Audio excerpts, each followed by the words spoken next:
Wonderful. So welcome again to our very last Spotlight series. I'm really happy to have our special guest here today, Dr. Brian Myhre. He's a cultural anthropologist whose main interests include community and economic development of urban Aboriginal people, social network analysis, and the social impacts of computer-mediated communication technologies like the internet and SMS, social psychology, and small group behavior, religion, and spirituality, and applied anthropology. His graduate field research focused on how leaders of several Winnipeg-based Aboriginal organizations use internet, SMS text messaging, and social media platforms to achieve important social, cultural, and economic development goals and build the capacity of Aboriginal people through culturally appropriate education, skills training, and mentoring services. Dr. Myhre joined ICM as an instructor in 2009, and he's taught the course Anth 1220 Cultural Anthropology regularly since that time. He also teaches various anthropology courses in the Department of Anthropology at the University of Winnipeg. Welcome, Dr. Myhre. We're so happy to have you here. And just a reminder to everybody, while you can interact with Dr. Myhre through the chat, he's going to take a look at the questions at the end of the session. So you can hold your questions until the end. We'll make sure there's plenty of time for you then. Welcome, Dr. Myhre, and we'll hand it over to you. We're so happy to have you here. Good morning. Yes, I'm Dr. Brian Myhre, and I'm an instructor at International College of Manitoba. Of course, I teach the Cultural Anthropology course, Anth 1220. I began teaching at ICM a year after it was established on the Fort Garry campus at the University of Manitoba, and I've taught many international students about cultural anthropology. In this spotlight, you'll not only learn about this university course, but also our human family. There will be time in the last about 5 to 10 minutes of this spotlight for questions and comments, and I'd love to get them from you all. Our spotlight on cultural anthropology today will be presented in two parts.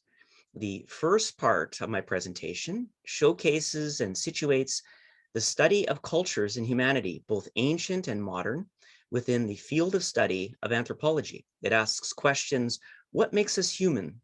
The second part of today's presentation provides an overview of the course itself, Cultural Anthropology, providing information on course objectives, student evaluation methods, and a summary schedule of class lectures. So let's begin. Anthropology is a study of humanity. That's us. As human beings, we are curious apes, ones that think and communicate symbolically through language. We are a people who wonder, imagine, and create. With language and abstract thinking, we have surpassed all other life on Earth in manipulating not only ourselves, but also the natural environment, shaping it to suit our needs and wants. Anthropologists explore the story of humanity and what makes us human in all of its histories, its variations, and its expressions. What makes us similar to each other is our bodies and minds, but what makes us different reflects the various ways we've commonly known ourselves, socially interact with others, and practice and celebrate our uniqueness as peoples of culture. Anthropologists examine humanity from all points of view, from biological, the social and psychological, and from many other interconnected beliefs and actions. Really, the study of humanity is the search for origins. Throughout the world, people tell many stories about themselves and their origins. All of these stories are important for learning what makes us human, from the more scientifically oriented to those based in religion. One group of stories, based in the science of evolution, tells us, based on fossil and genetic evidence, that all humans, no matter how differently they act, dress, and celebrate themselves, are a part of the same ancestral family called Homo sapiens sapien. This story speaks about our biological evolution from an ape-like ancestor living 5 to 8 million years ago in southeastern Africa to the humans we are today, living all over the earth. This story fills our minds and helps us answer the question, how are we human? But like other discoveries in science, such stories don't necessarily make us feel good about ourselves or connected to a reasonable and loving universe. Actually, science often produces things we don't like at all. And other groups of stories, origin stories based on religious beliefs, tell us, based on our faith, that all humans were created by a caring, benevolent, albeit controlling divinity, whether such divinity is expressed as God, or gods and goddesses, or some other elemental spirit. The story fills our hearts and helps us feel connected and protected by something greater than ourselves, answering the question, why are we human? Both sets of origin stories helps us better understand ourselves as human beings. Both are important to understanding the diversity, the social and cultural beliefs and practices expressed and celebrated by people the world over. Culture is ultimately about adaptation, but it's also lived wisdom. Anthropologists have also learned that humans adapted to various environments that our ancient ancestors found themselves.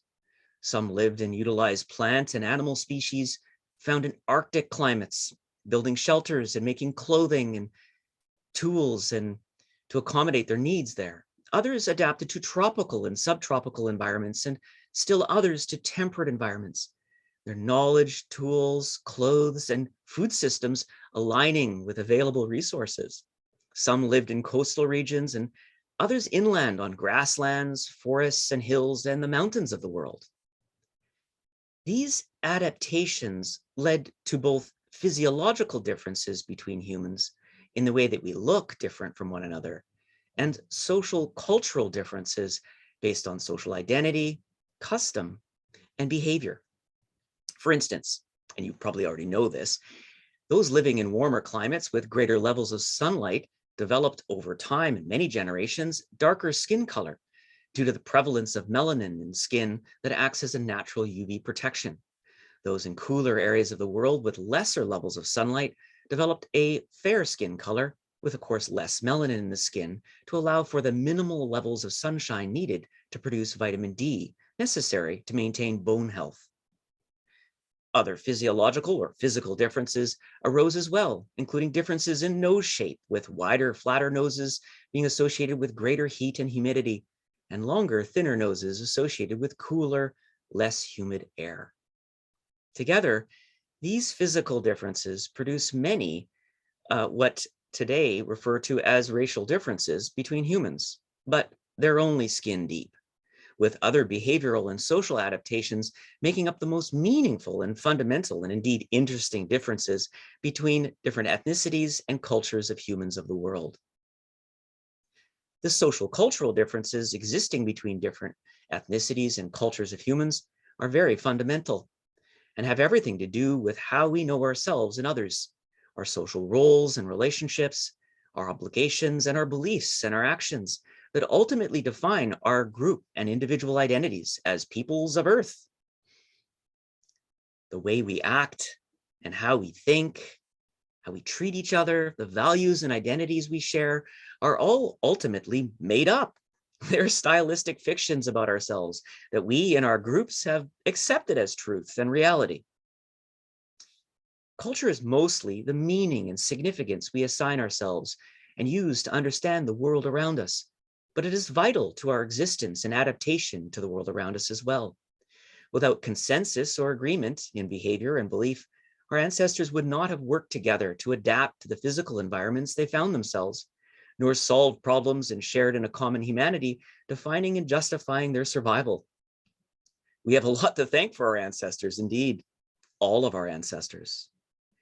And ultimately, when we look back far enough in history, and even prehistory, we find that humanity is derived and descended from the same family, a family existing approximately 200,000 years ago in southwestern Africa, who survived a global extinction event where nearly 90% of life on Earth faced extinction.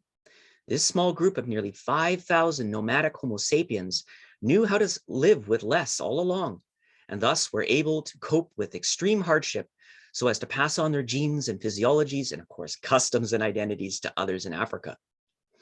Some of those others left Africa and traveled to all parts of the known world, into what is now the Middle East and Far East, into Europe and China, Southeast Asia, and even approximately 22,000 years ago, across the Bering Strait land bridge, spanning present-day Siberia and Alaska to the New World.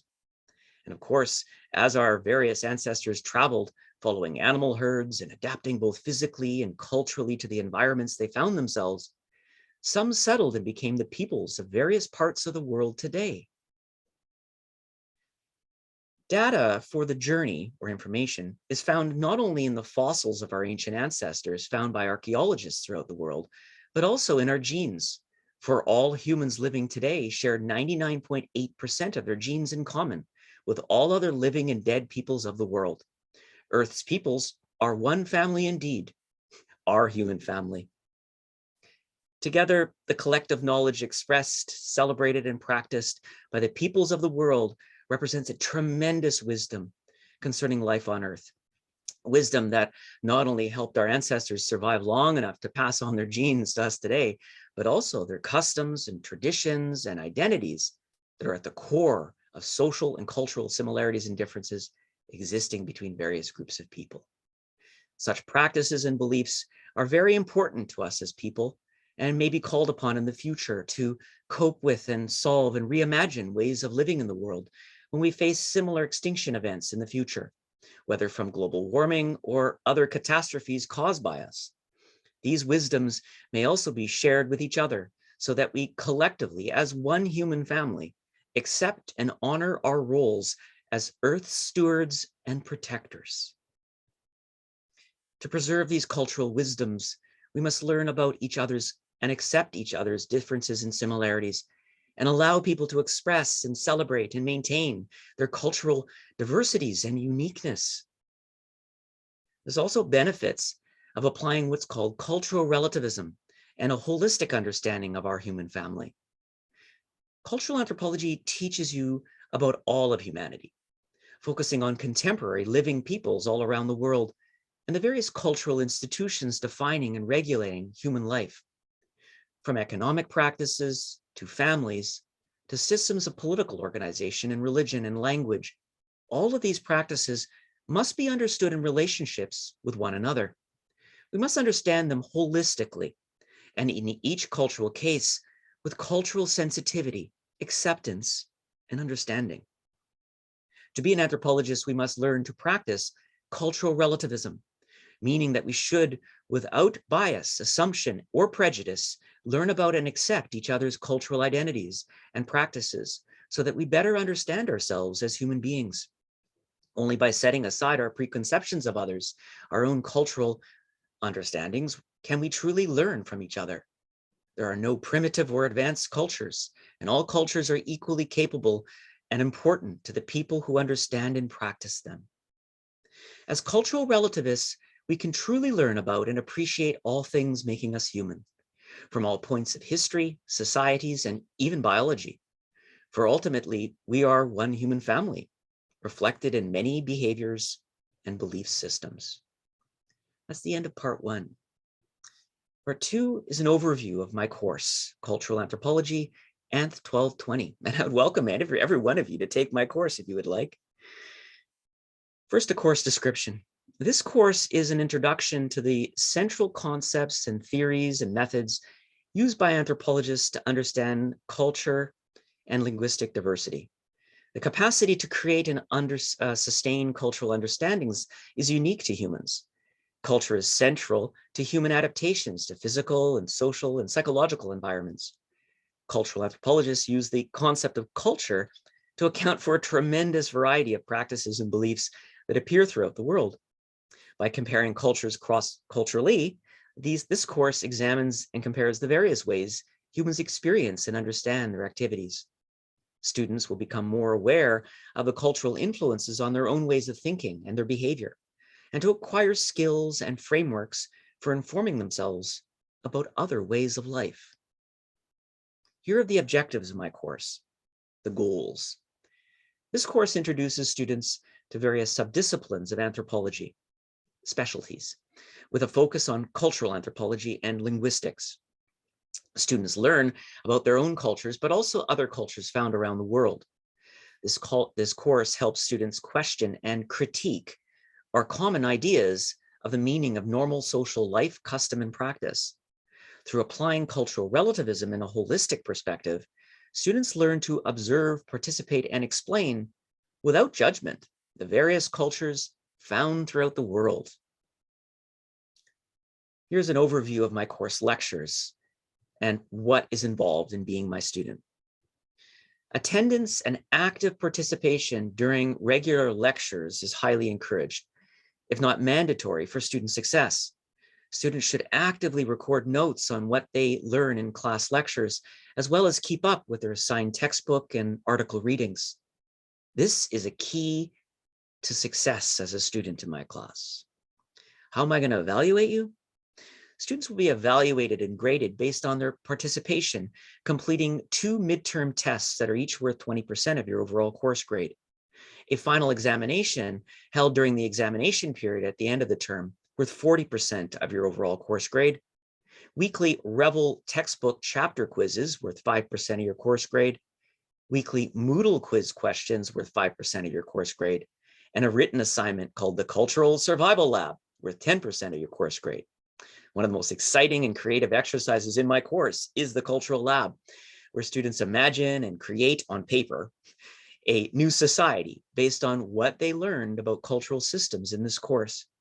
This engaging, hands-on, and creative assignment helps students see and understand the interconnectivity between various cultural institutions comprising a culture. Here's a breakdown of the course syllabus and the lecture schedule.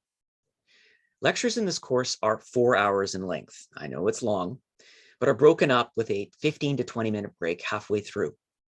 Students should come to class having read assigned textbook and article readings and actively reflected on content presented and discussed.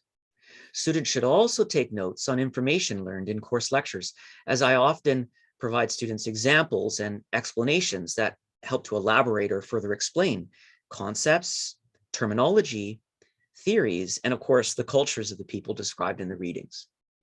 Each weekly lecture focuses on 1 or 2 areas of specialized research in cultural anthropology, helping to understand a cultural institution, defining and explaining human beliefs and behavior. The course begins situating cultural anthropology as one subdiscipline within the general discipline of anthropology as a study of all aspects of humans. Students next learn about the research methods used by anthropologists to gather information while living with and studying the cultures of people around the world. The 3rd and 4th lectures of the course examine economic anthropology and the study of subsistence practices used by people throughout the world and throughout history and prehistory for making a living off the land. How do you produce to see to your needs? How do we use those things up? And how do we access goods and things we ourselves don't produce?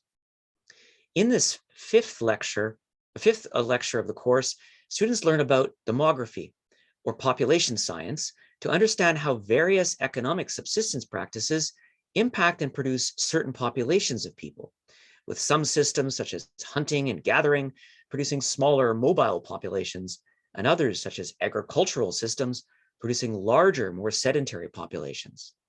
During the 6th lecture of my course, we examine how humans learn and adapt to cultural beliefs and practices during various social development stages of life, from infancy to childhood to adolescence and adulthood and senior years. During the 7th lecture of the course, students explore 5 areas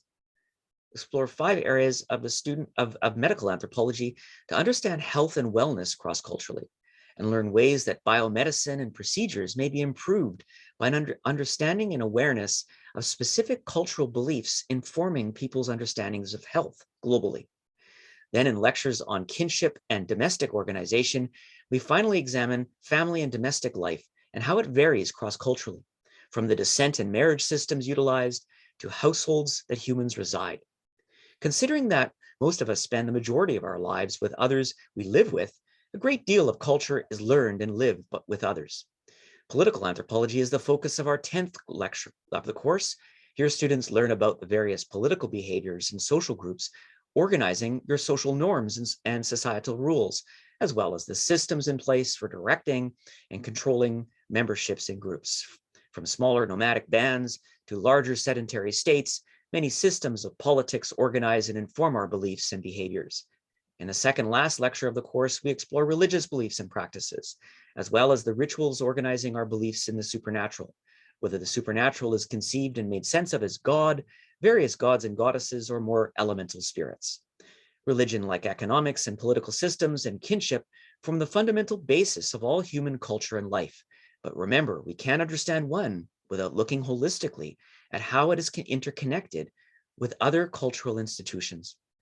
And finally, in the last lecture of the course, we turn our attention to linguistic anthropology to examine what truly unites us as human beings, our ability to abstractly assign meaning to things through the use of language.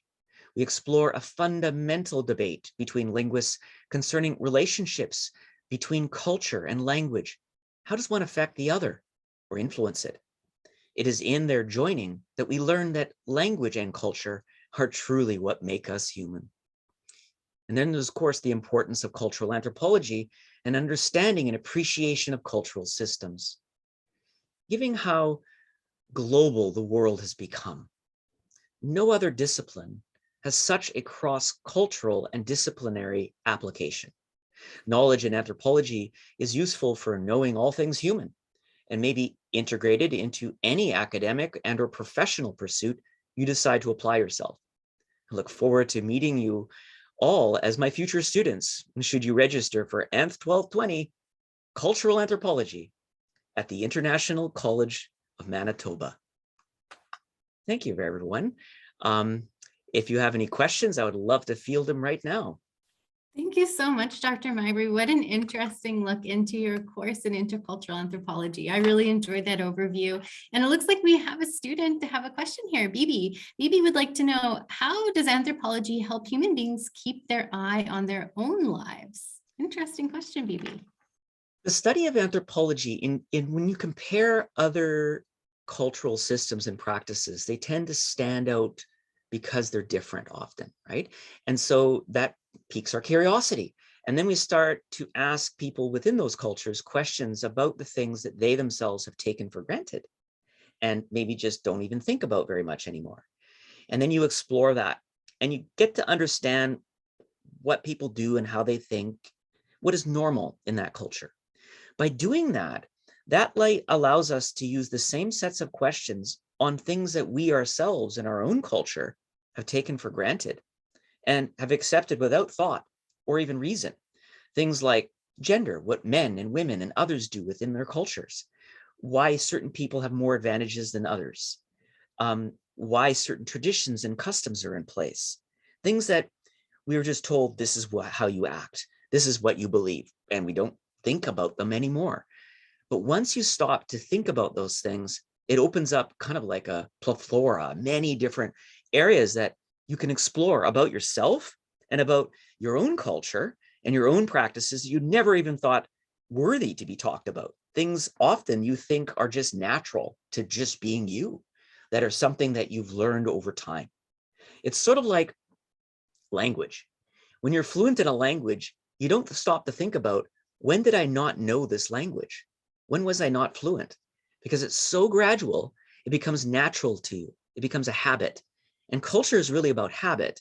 And it's sort of when you survey and cross-culturally examine cultures around the world, it opens up a way of thinking about things that we commonly do and accept as normal or as natural as actually learned, right? There's a great deal that makes us human that is simply learned. So I hopefully that answers that question. I really like that analogy of sort of culture and language. I think that's something a lot of people can relate to. While we wait to see if there's any other questions, I have a quick question for you, Dr. Myhre. What kind of students should take your course? Like, for example, is your course, would your course be applicable to anyone, even if they're studying, say, engineering or computer science or business? Or is there a specific group of students that should enroll in your course? Well, that's a great question. And as I was saying, anthropology is very interdisciplinary. As one of the first things you learn in my course is that general anthropology, which is broken up into archaeology, the study of the past through material remains, biological anthropology, the study of our bodies and our evolution and our genes, linguistic anthropology, the study of human communication and language, and of course, cultural anthropology. All of these things are applied in understanding different aspects of what makes us human. And we think about all the courses and disciplines or departments in university and all the faculties, they're all devoted to the same thing as well. They're trying to understand us and our relationship to the earth and various things that happen, various professions, et cetera, et cetera. So because anthropology is so interdisciplinary, basically there's something you can learn from any aspect of anthropology in general. As far as cultural anthropology, it's because everything we do for a living or academically or both involves us as human beings, right? Because we're not necessarily, well, I guess you could study ants, but it's for humans that we study ants. And we can study atoms and we can study how to build bridges and how to detonate nuclear bombs. But all of those things relate to us as human beings and involve human beings in the process. So because cultural anthropology is devoted to studying us, we can apply that knowledge to any job you go into, any discipline you go into, because ultimately you're going to be serving some people. You have customers, you have clients, you have agents, you have citizens, you have, like, if you're in government or if you're in business, that you have to communicate with humans. So cultural anthropology, if you want to simplify it, is sort of like human resource management, but it's much more complex because it's more about building relationships and understandings between people. And so if you understand people better, you might be able to better suit their needs. And if that is in business, you can profit. If it's in medicine, you can develop ways of communicating things like vaccines and other things that people maybe fear or, maybe don't want to accept in a way that it reflects their own cultural understandings, right? It's like being a doctor and having a bedside manner. To do that, you have to know a little bit about the people you're talking to, right? If you have this bias or assumption, you might just make the patient want to walk away. And even though you have the cure for whatever problem they have, they're not going to get it because they're going to fear the process. So cultural anthropology is something that is a skill set, I guess. So even if you don't become an anthropologist, it's a really important skill set that can be adapted to pretty much any pursuit. Engineering, any of the sciences, definitely. Often science students forget that they're dealing with human beings. When it's focusing on some physical aspect of reality, we forget that we're actually talking with human beings and we have to communicate those ideas. Look what happened during the pandemic. We developed vaccines to basically make us not immune, but more resistant to COVID-19. And yet there are people that are resistant to it because they don't trust the science. They don't trust the experts because science haven't developed the way of communicating to people in a way that makes sense to them. So this anthropology is a way that can be adapted to pretty much any discipline in business and any of the social sciences, obviously. So yeah, it's pretty broad spectrum. And it also counts as your art degree or your art credit for University of Manitoba. And if you're going into nursing, it counts also as a requisite for going into nursing as well. Well, like you said, I think in any discipline, everybody can stand to understand each other a little bit more. So, and it looks like what you said really resonated with everyone. There's a lot of great comments in the chat, really amazing, really good, enjoying. The class is informative. Isabella said this was really interesting. I hope I'll be able to take his course. Dr. Myhre explained everything with passion. It makes me want to learn more about it. Eagerly waiting for in-person classes. Thank you so much. And the way of explanation encouraged me to learn more about this course. So it sounds like you did your job, Dr. Myhre, and we've got students hooked. Like Dr. Myhre mentioned, when it comes time to register for your courses for an upcoming intake, if you see ANTH 1220 on your recommended course list or on your registration page, hopefully you will then be able to see him in the classroom in the future, because I think we could all really benefit from learning more about cultural anthropology and apply it to wherever it is that our degree will take us. And by the way, if you have more questions about course registration specifically, feel free to connect in with our team. We can get you connected with the student success advisors once you have a letter of acceptance, and you can chat with them more about all the courses, including cultural anthropology, that'll be available to you when you register. All right. Well, any last words for us, Dr. Myhre, before we wrap it up? It looks like we've exhausted all the questions, got such great feedback in the chat. Any final words before we? I guess this, international students are quite special because they have courage to go outside of their boundaries, to go outside of their comfort zone. And that's what cultural anthropologists do all the time, to go outside that comfort zone and explore living with other people. And that's essentially what ICM students are doing. You're coming to Canada, you're adjusting to life in Canada, in Winnipeg specifically, which is damn cold in the winter, but don't be scared. You can adapt, like we all adapt to changing locations, etc. Yeah, I think that positions you all very well for anthropology, because you already have that perspective as sort of like the anthropologist untrained, because you have that perspective of being bicultural already. Being bilingual and bicultural, you're already having an advantage of thinking about culture as more than just what we take for granted, right? There's something more to it to learn about people. So that's my final words. And I look forward to meeting you all. If you decide to take my course, that's wonderful. Yeah, great. Thanks for listening, everybody. Thank you so much, Dr. Myhre. Oh, look at Severe said he's fond of the cold, so that's good. And speaking of all those sort of aspects of student life, we are going to be having a Facebook live stream with current students and alumni on Friday, June 24th. So you can tune in there, ask your questions about what it's like living in Winnipeg to some current students. We'll be sending you some information about that by email. But in the meantime, that wraps up our Spotlight series. Thank you so much for coming along on this journey with us. So great that you were able to hear more about cultural anthropology from Dr. Myhre. Hamel, really enjoyed your presentation. Thank you so much, everyone, for coming. And thank you so much, Dr. Myhre, for spending some time with us. We really appreciate it. My Bye, pleasure. everybody. Bye. Bye-bye.